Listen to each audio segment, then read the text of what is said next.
Hi friends, I am Sunil Sangai from रेनबिस investment और आज हम डिस्कस करेंगे मोनोपोली स्टॉक्स। तो मोनोपोली बिजनेस जो होता है उसमें अमेजिंग मोट होता है। उसमें कंपनी के लिए बैरियर्स टू एंट्री बहुत हाई होती है, कॉम्पिटिटर्स के लिए बैरियर्स टू एंट्री हाई होने की वजह से क्या होता है कि वो बिजनेस जो है वो लगातार अपनी सेल्स प्रॉफिट लगातार ग्रो कर पाता है। और ऐसे कंपनीज में जब आप निवेश करते हो तो अगले 10 साल 15 साल 20 साल के लिए भी इनको लॉन्ग टर्म में इन्वेस्टमेंट के हिसाब से देख सकते हो। तो ये जो एनालिसिस करेंगे इसमें हम सबसे पहले ये समझेंगे कि आखिरकार उन कंपनीज में मोनोपोली है क्यों, और उसके बाद ये समझेंगे कि वो बैरियर्स टू एंट्री कितना हाई है। क्या ये वाकई में कॉम्पिटिटर्स के लिए बैरियर्स टू एंट्री हाई है या ये वाकई में एक मिराज है। तो वो अच्छे से समझेंगे ताकि हम स्टॉक्स को अच्छे से समझ पाए और उस हिसाब से निवेश करने का सोच सके।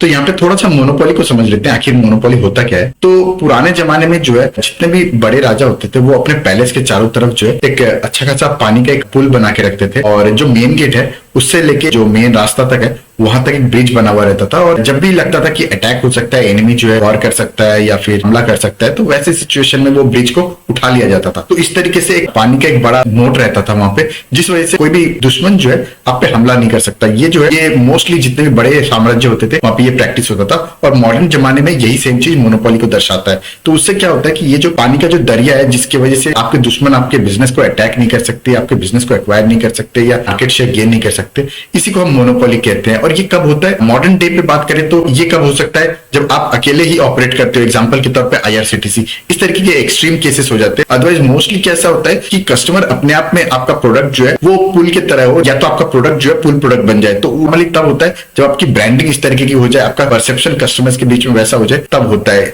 और यही प्राइमरी रीजन है जो आज के टाइम पे मॉडर्न टाइम पे मोनोपोली को ड्राइव करता है। तो most of the monopoly companies जो हम देखेंगे वो प्राइमरली ब्रांड ड्रिवन होगी। तो सबसे पहली कंपनी की बात करें तो एशियन पेंट। तो एशियन पेंट जो है पेंट के अंदर एक मार्केट लीडर है, और यहाँ पे मार्केट शेयर के हिसाब से बताऊं तो ऑलमोस्ट 41% का मार्केट शेयर है। जबकि बर्जर पेंट जो है रिसेंट लास्ट कुछ सालों में काफी अच्छा परफॉर्म भी किया है, बट उसके अलावा अगर हम देखें तो कोई भी पेंट की कंपनी जो है एशियन पेंट के आसपास कम्पीट नहीं कर पा रही। और वहीं मैं अगर इसके पोर्टफोलियो की कैटेगरी के अंदर की बात करूं तो पहले ये सिर्फ इंटीरियर पेंट और एक्सटीरियर पेंट बना रही थी, बट जिस तरीके से लोग जो है घर के रेनोवेशन में जिस तरीके से खर्चा करने लगे हैं, या इवन ऑफिस में जिस तरीके का पेंट या इंटीरियर पे ध्यान देने लगे हैं, तो यहाँ पे मेटल फिनिशेस हो या वुडन फिनिशेस हो, अडेसिव्स हो, वाटर प्रूफिंग सोल्यूशन हो, या पेंट करने के लिए जो आपके ब्रश होते हैं, अलग अलग टूल्स होते हैं, बाथरूम के फिटिंग्स होते हैं, या इवन इंटीरियर करने के लिए जो डिजाइन होते हैं या इंटीरियर डेकोरेशन के हिसाब से जो सॉफ्टवेयर होते हैं, वो सब कुछ ये कंपनी प्रोवाइड कर रही है। तो विद टाइम अपने आप को इनोवेट करना कंपनी को आता है, और इस चीज को हम अगर नंबर्स में भी देखें तो नंबर्स भी रिफ्लेक्ट करते हैं, चाहे वो अर्निंग्स पर शेयर हो या फिर प्रॉफिट आफ्टर टैक्स हो। आप देखो लगातार 15% के आसपास इसने स्टेडीली अपने ईपीएस और प्रॉफिट्स को ग्रो किया है। नेक्स्ट कंपनी की बात करें तो डीमार्ट। तो डीमार्ट जो है ये लिस्टेड है एज एवेन्यू सुपरमार्ट्स लिमिटेड, और ये जो कैटेगरीज में डील करती है ये बेसिकली एक रिटेल चेन है जो चाहे ग्रोसरी की बात करें या नॉन ग्रोसरी एफएमसीजी प्रोडक्ट्स की बात करें या एप्पल्स की बात करें, ये सारी चीजों में डील करता है। और यहाँ पे अगर मैं आपको नंबर्स या कुछ इंपॉर्टेंट फिगर्स दिखाऊं तो आप देखो सुपर मार्केट चेन है, जैसे मैंने कहा ये बेसिकली वैल्यू रिटेल पे ज्यादा फोकस करती है, यानी वैल्यू फॉर मनी वाले प्रोडक्ट्स पे ज्यादा डील करती है, डीप डिस्काउंट देती है, और ये बेसिकली वॉल्यूम में काम करती है। किस तरीके से वॉलमार्ट यूएस में एक वॉल्यूम लेवल पे काम करती है, ठीक उसी तरीके से ये काम करती है। और ये इसका सबसे खास बात ये कि ये रेंटल मॉडल फॉलो नहीं करती। जो ज्यादातर कंपनीज जो है इंडिया में वो रिटेल चेन जो होती है वो एक बड़ा स्पेस जो है रेंट पे लेती है, और अच्छा खासा उनका जो प्रॉफिट है वो रेवेन्यू में चले जाता है। जबकि डीमार्ट जो है ये इसके लिए लैंड एक्वायर कर लेती है और बहुत ज्यादा खर्चे करती नहीं है अपने शोरूम्स को चलाने में, और की लैंड जो है इनकी खुद की होती है, तो लैंड की अप्रिशिएशन भी इनको मिलती है और रेंट भी नहीं लगता है। और just to give you the efficiency किस तरीके की, आप देखो रेवेन्यू पर स्क्वायर फीट ऑलमोस्ट 33,000 का है। तो इसको मैं थोड़ा सा हमारे घर के बाजू में जो किराना शॉप होती है यूजुअली 300 स्क्वायर फीट के आसपास की होती है। तो अगर आप 300 स्क्वायर फीट की अगर किराना शॉप है, उससे अगर आप साल भर का रेवेन्यू अगर आप निकालो तो लगभग 1 करोड़ का क्या निकाल सकते हो क्या, वो सोचने वाली बात है। तो इस तरीके की एफिशिएंसी पे ये कंपनी काम करती है, और अक्रॉस इंडिया 234 स्टोर्स है। और वहीं मैं कुछ और इंपॉर्टेंट नंबर्स की बात करूं तो रेवेन्यू में जो कंट्रीब्यूशन है वो फूड का लगभग 57% के आसपास है, और नॉन फूड एफएमसीजी प्रोडक्ट्स जो है ऑलमोस्ट 20% के आसपास है। और वहीं अगर मैं एपरल्स या बाकी मर्चेंडाइज की बात करूं तो ऑलमोस्ट 19.7% के आसपास है। तो इस तरीके का रेवेन्यू शेयर है, और ये बताता है किस तरीके से कंपनी का जो रेवेन्यू आता है अब बात करते हैं कंपनी के एक और रीजन जिसकी वजह से इसने मोनोपोली बना रखी है या मार्केट शेयर अमेजिंग तरीके से ले रही है। तो ये बेसिकली एक एक्सपेंशन स्ट्रेटेजी जो है इसकी, वो जो है क्लस्टर बेस्ड एक्सपेंशन स्ट्रेटेजी है। तो ये क्लस्टर बेस्ड स्ट्रेटेजी क्या होती है कि आप कोई भी एक लोकेशन में अपना प्रेजेंस जो है बहुत स्ट्रॉन्ग कर लेते हो और उसके आसपास के रीजन में जाते हो। तो उससे क्या होता है कि आपका डिस्ट्रीब्यूशन नेटवर्क स्ट्रॉन्ग होता है। आपको एक पर्टिकुलर एरिया के अंदर आप अपना एक अच्छा खासा मार्केट शेयर भी ले लेते हो और एक अच्छा खासा नेटवर्क भी बना लेते हो, फिर फर्दर एक्सपेंड करते हो आसपास की एरिया में। तो ये स्ट्रेटेजी है कंपनी की। और यहाँ पे अगर मैं 2002-3 के आसपास बताऊं तो ये सबसे पहले महाराष्ट्र में स्टार्ट किया और 2012-13 तक इसने बेसिकली महाराष्ट्र के आसपास के स्टेट्स को फोकस किया, चाहे वो गुजरात हो, तेलंगाना हो, कर्नाटक हो। एंड बाई 2016-17 आप देखोगे तो ऑलमोस्ट वेस्ट और साउथ इंडिया में इसने अच्छा खासा दबदबा बना रखा है। तो ये जो है ये basically cluster based expansion strategy होती है और इसी की वजह से कंपनी जो है इतनी सक्सेसफुल है। अब अगली कंपनी की बात करें तो डाबर जो है अमेजिंग कंपनी है और इसके कुछ प्रोडक्ट्स की बात करें जो इधर नंबर 1 पे है या नंबर 2 पे, जैसे कि च्यवनप्राश है जो नंबर 1 है अपनी कैटेगरी के अंदर। उसके बाद है डाबर हनी, अगेन नंबर 1 है। उसके बाद मैं बात करूं तो ओडोमॉस जो मस्कीटो रिपेलेंट क्रीम है वो अगेन नंबर 1 है। और वहीं एयर फ्रेशनर पे नंबर 1 है, हेयर ऑयल में नंबर 2 है। और वहीं कुछ और कैटेगरीज की बात करूं तो टूथपेस्ट के अंदर नंबर 3 है। और वहीं पैकेज जूसेस जो होते हैं उसमें नंबर 1 है रियल ब्रांड के साथ। और ग्लूकोन डी में ये नंबर 2 है। बेबी मसाज ऑयल जो डाबर लाल तेल के नाम से जाना जाता है उसमें नंबर 2 है। और वहीं में अगर पुदीना की बात करूं तो नंबर 1 है। और ऑक्सीलाइफ ये बेसिकली एक फेशियल ब्लीच है जहाँ पे ये नंबर 1 है अपनी कैटेगरी के अंदर। और वहीं मैं कुछ इंपॉर्टेंट नंबर्स आपको दिखाऊं तो 61,000 एकड़ लैंड पे ये अपनी कल्टीवेशन करता है, हर्बल कल्टीवेशन। और वहीं से ये काफी सारे आयुर्वेदिक और इनोवेटिव प्रोडक्ट्स भी लेके आता है। कंपनी जो है ऑलमोस्ट 19 लाख सैपलिंग जो छोटे छोटे पौधे होते हैं वो प्लांटेशन करता है और उसके बाद अपने फार्मर्स को भी सप्लाई करता है। तो इस तरीके से एक अच्छा खासा नेटवर्क बना रखा है उसने। और जो इसकी सबसे फेवरेट मुझे लगता है कि हाजमोला जो हम बचपन से खाते आ रहे हैं उसमें भी ये नंबर 1 है। तो इस तरीके के मार्केट शेयर लेके बैठा हुआ है। ये जस्ट गिव्स यू आइडिया कि इतने सारे प्रोडक्ट्स में नंबर 1 या नंबर 2 पे है तो किस तरीके की मोनोपोली है। और वहीं मैं कुछ इंपॉर्टेंट चीजें बताऊं जो रिसेंटली कंपनी ने किया है। तो कंपनी जो है ऑनलाइन की तरफ बहुत ज्यादा ध्यान दे रही है, स्पेशली लास्ट 2 ईयर्स में जब पैंडेमिक आया। तो इस तरीके से टाइम के साथ अपने आप को बदलना, टाइम के साथ अपने आप को अडेप्ट करना, इस तरीके की कंपनी से खास बात होती है। और यहाँ पे इन लोगों ने एक ऑनलाइन फर्स्ट करके इनिशिएटिव लिया है जहाँ पे इन लोगों ने अमेजन के साथ टाई अप किया है फॉर ऑनलाइन सेल। और ये इसके अलावा इन लोगों ने अपने प्रोडक्ट्स जो है बाकी सारे वेबसाइट्स पे भी अवेलेबल कर दिया, चाहे वो फ्लिपकार्ट हो, नाइका हो, 1mg, Netmeds, Blinkit, big basket, इस तरीके से काफी सारे वेबसाइट्स पे इन लोगों के प्रोडक्ट्स अवेलेबल है। और just to give you idea कि किस तरीके प्रोडक्ट्स है, एक तो लास्ट 2 ईयर्स में लोग जो है थोड़ा हेल्थ कॉन्शियस प्रोडक्ट्स पे ज्यादा फोकस कर रहे हैं, तो उस हिसाब से इन लोगों ने अपने प्रोडक्ट्स लाए हैं। और काफी सारे प्रोडक्ट्स तो ये एक्सक्लूसिवली ऑनलाइन के हिसाब से इन लोगों ने लाया है। तो just to give you idea जिस तरीके प्रोडक्ट्स हैं, ये बेसिकली एप्पल सीडर विनेगर है। उसके बाद जो है इन लोगों ने ऑर्गेनिक हनी लाया है। उसके बाद इन लोगों ने हिमालयन फॉरेस्ट हनी लाया है। उसके बाद अगर मैं बात करूं तो वैदिक टी लाया है। उसके बाद देसी घी जो प्योर काऊ घी है वो लाया है। उसके अलावा अगर हम बात करें तो अश्वगंधा टैबलेट है। उसके बाद जो है काफी सारे चटनीज लेके आए हैं इन लोगों ने, दिल्ली हरी। उसके बाद इन लोगों ने रेड कूलिंग ऑयल लाया है। और यहाँ पे कुछ बच्चों के लिए इन लोगों ने एक पूरी रेंज निकाल दी है। तो इस तरीके से इन लोगों ने काफी सारे प्रोडक्ट्स लेके आए हैं और इनमें से ज्यादातर प्रोडक्ट्स इन लोगों ने ऑनलाइन के लिए एक्सक्लूसिव कर दिया है। हालांकि मुझे लगता है कि पर्सनली जब ये एक अच्छा खासा ऑनलाइन प्रेजेंस हो जाएगा तो ये अपने फिजिकल डिस्ट्रीब्यूशन नेटवर्क के अंदर भी इस प्रोडक्ट को सप्लाई कर देंगे। बट इनकी स्ट्रैटेजी जो है विद टाइम किस तरीके से अपने आप को अडेप्ट करते हैं वो इंटरेस्टिंग चीज हो जाती है। और वहीं मैं अगर अगली कंपनी की बात करूं तो अगली कंपनी है पीडिलाइट। तो पीडिलाइट की बात करें तो नंबर 1 है काफी सारे प्रोडक्ट्स के अंदर। फेविकॉल के अंदर मोर देन 70% का मार्केट शेयर है। और वहीं फेविक्विक की बात करें तो मोर देन 60% का मार्केट शेयर है। और उसके बाद अगर मैं बात करूं तो फेविस्टिक के अंदर मोर देन 70% का मार्केट शेयर है। और उसके बाद में अगर बात करूं तो डॉक्टर फिक्सिट के अंदर मोर देन 50% का मार्केट शेयर है। एमसिल के अंदर इसका मोर देन 60% का मार्केट शेयर है। और वहीं अगर मैं स्टील ग्रिप की बात करूं तो मोर देन 25% का मार्केट शेयर है। तो इस तरीके से इतने सारे प्रोडक्ट्स के अंदर इतना अमेजिंग मार्केट शेयर होना कोई छोटी बात होती नहीं है। और ज्यादातर कंपनीज जो है इसके साथ कंपीट ही नहीं कर पाती है। और ये अपनी मार्केटिंग पे बहुत ज्यादा फोकस करते हैं, बहुत ज्यादा एक्सपेंस भी करते हैं। Just to give you idea तो इन लोगों ने अमिताभ बच्चन को भी लाया है अपने कई सारे प्रोडक्ट्स के लिए, जैसे कि डॉक्टर फिक्सिट की प्रमोशन जो है ये अमिताभ बच्चन से करवाते हैं। तो दिस गिव्स यू आइडिया किस तरीके से ये अपने मार्केट को कंटिन्यूसली बना के रखे हैं, कंटिन्यूसली अपने मार्केट शेयर को बढ़ाते जा रहे हैं।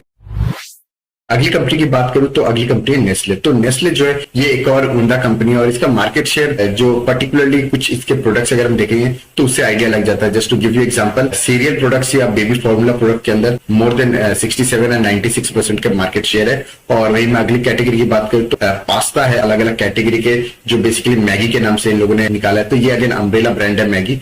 अम्ब्रेला ब्रांड क्या होता है ये मैंने पिछले वीडियो में बताया था, तो मैं अपने जितने भी पुराने वीडियोस है आई वुड हाईली रिकमेंड कि आपको चेकआउट करो, जहां पे मैं काफी सारे कॉन्सेप्ट्स ऑलरेडी बता चुका हूं। और यहाँ पे पास्ता की बात करें तो मोर देन 74% का मार्केट शेयर है, कॉफी के अंदर मोर देन 50% का मार्केट शेयर है। उसके बाद अगर बात करें तो वेफर्स में इन लोगों का मोर देन 63% का मार्केट शेयर है। और वहीं अगर मैं मैगी जो इसका फ्लैगशिप ब्रांड है तो उसके अंदर इन लोगों का मोर देन 59% का मार्केट शेयर है नूडल्स के अंदर। और वहीं अगर मैं केचप की बात करूं तो मोर देन 20% का मार्केट शेयर है। और वहीं अगर मैं टी क्रीमर की बात करूं तो मोर देन 44% का मार्केट शेयर है। तो दिखता है कि इतने सारे कैटेगरीज के अंदर मोर देन 50% 40% का मार्केट शेयर, कुछ कैटेगरीज में तो मोर देन 90% का मार्केट शेयर काफी कुछ बता देता है। And just to give you example, baby products की बात करें तो जहाँ पे बेबी फूड जो है, बेबी फूड पे आप मार्केटिंग नहीं कर सकते। और बेबी पाउडर जो होता है, दूध का जो पाउडर होता है बच्चों का, उसके लिए लाइसेंस मिलता नहीं है। अपार्ट फ्रॉम नेस्ले सिर्फ अबॉट के पास ये लाइसेंस है। तो इस तरीके का मोनोपोली है और बिजनेस के अंदर बहुत ज्यादा बैरियर्स टू एंट्री बहुत हाई है।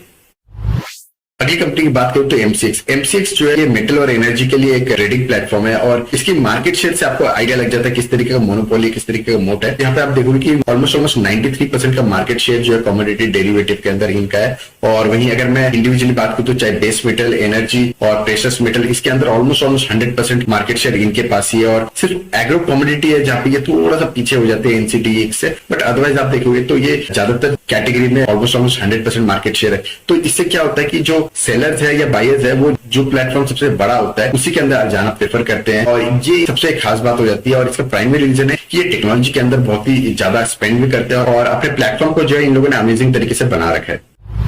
अगली कंपनी की बात करें तो आईआरसीटीसी। तो आईआरसीटीसी अगेन कोई और कंपनी को एंटर ही नहीं करने दिया है, तो ये बता देता है किस तरह की मोनोपोली है। और यहाँ पे जो मेजर रेवेन्यू है इनका, एक तो रेल नीर जो इनकी वाटर बॉटल आती है, उसके बाद आ जाता है ई टिकटिंग प्लेटफॉर्म, और उसके बाद कैटरिंग और टूरिज्म। ये 4 मेन कैटेगरी है जैसे इनकी रेवेन्यू आती है। और वहीं में अगर इसकी कुछ इंपॉर्टेंट पॉइंट्स की बात करूं तो रेलवे, जैसे मैंने कहा कि ये ऑथराइज्ड एंटिटी है for online railway ticket booking. तो अगर आपको ऑनलाइन टिकट बुकिंग करनी है तो प्राइमरली आईआरसीटीसी से ही आप टिकट बाई करोगे। रिसेंट टाइम में काफी सारे और भी वेबसाइट्स आ गए हैं जो ऑनलाइन टिकटिंग के लिए अपनी वेबसाइट के थ्रू एक्टिवेट कर दिया है, बट बेसिकली वो बैकएंड पे आईआरसीटीसी का ही प्लेटफॉर्म यूज करते हैं। और रेल नीर जो इनकी वाटर बॉटल्स आती है जिसकी उसके 14 प्लांट्स है, 14 ऑपरेशनल प्लांट्स है। और just to give you idea कि आईआरसीटीसी का किस लेवल का वॉल्यूम है, किस तरीके के ट्रांजैक्शन है, तो पर मंथ की 145 लाख ट्रांजैक्शन होती है, just to give you idea. और लॉगिन की बात करें तो ऑलमोस्ट 26.5 लाख लॉगिन है पर डे। तो ये सबसे हाईएस्ट है इंडिया के अंदर अगर मैं वेबसाइट्स की बात करूं तो। और वहीं में अगर 26.5 लाख लॉगिन जो होते हैं एवरीडे,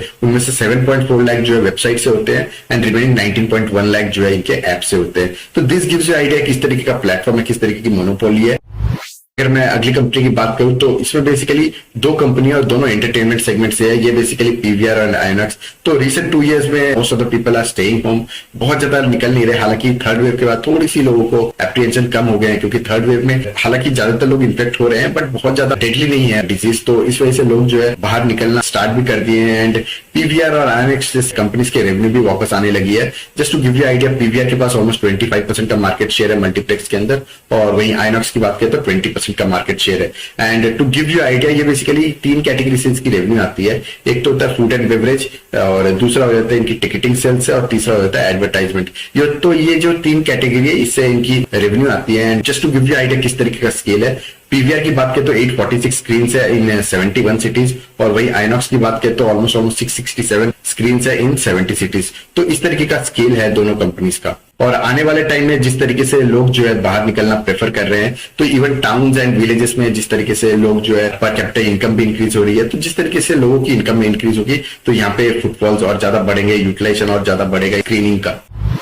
अगली कंपनी की बात करूं तो टाइटन। तो टाइटन एक और अमेजिंग मोनोपोली कंपनी है, और टाइटन के पास काफी सारे ब्रांड्स है। और यहाँ पे मैं कुछ ब्रांड्स की बात करूं तो सोनाटा, फास्ट ट्रैक और टाइटन खुद जो है ये बेसिकली घड़ियों के ब्रांड्स है। फास्ट ट्रैक जो है इवन सनग्लासेस भी बनाता है। इसके बाद टाइटन की बात करें तो टाइटन आई प्लस जो है अगेन ये सनग्लासेस या आईवेयर ग्लासेस बनाता है। इसके बाद तनिष्क आ जाता है जो बेसिकली ज्वेलरी फोकस्ड है, और ज्वेलरी के लिए जो आजकल ज्यादातर वुमेन जो है ऑफिस जाने लगी है उनके लिए एक मॉडर्न के हिसाब से मिया ब्रांड आया है। और स्किन जो है इनकी परफ्यूम ब्रांड है, और तनेरा जो है बेसिकली ये सिल्क ब्रांड है, सिल्क साड़ीज जो है तनेरा ब्रांड बनाती है। तो इस तरीके के ब्रांड्स है कंपनी के पास, और इन लोगों ने इंटरनेशनल ब्रांड्स के साथ भी टाई अप किया है, जैसे कि काफी लोग जो है इंडिया में टॉमी हिलफिगर, पॉलिश और कोच इस तरीके के ब्रांड्स के प्रोडक्ट्स भी यूज करना प्रेफर करते हैं। तो इन लोगों ने बेसिकली लाइसेंस ले लिया। इंडिया के अंदर जितनी भी सेल होती है इस तरीके के इंटरनेशनल ब्रांड्स की, तो वहां पे टाइटन को एक्चुअली रेवेन्यू और प्रॉफिट्स जाते हैं। और यहाँ पे मैं कुछ नंबर्स की बात करूं तो वर्ल्ड के अंदर ये जो है 5th लार्जेस्ट वॉच मेकर है, नंबर 2 वेरेबल ब्रांड है इंडिया के अंदर। और इंडिया के अंदर मैं बात करूं तो मोर देन 60% का मार्केट शेयर है इनके पास।